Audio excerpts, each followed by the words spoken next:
Merdan, sağalarına gece kakada dünyadan öttü.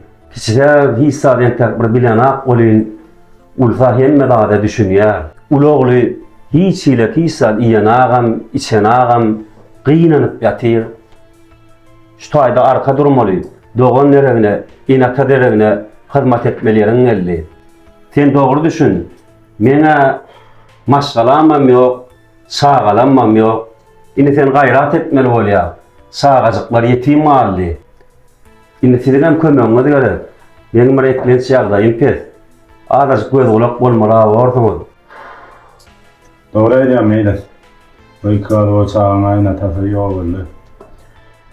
Benim ödüşten çağılanma, maskalanma mördüm ulayana ehfiyet yok. Men ne döklerim o zaman bunları? Yetimler öyle vermeli. Benim yarıksızlığımın uğru yok. Dine sen seyretmeli ol ya. Sen gayret et sağalara göz kulak bol. Mene bir ağacık hassa. Böyle meyfağım. Sağlar oğlum tereden. Sağlar. Görüm hani terdeyi ödedim. Balalam, sizinle Merdan ayın diye neden? Men yarıksızlığımın uğru yok. Merdan ayınlarda akıllıca olun da Merdan ayınla bilece yaşa verin. Bolya mı oğulcuklum? Bağlanma meyfağım. Yani sağlar. Girem yer alayım. Bolya. Sağ ol. Sağlaman. Böyle. Eyvallah. Şu nesneler şu sağları öyle yasamanlar. Doğranın sağları.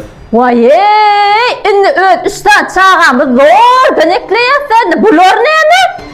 Umne ribyonak, alma presi, çağacıklarının geleceğine, ötüşüne hat iterge veriye alma presi umni ribyonak.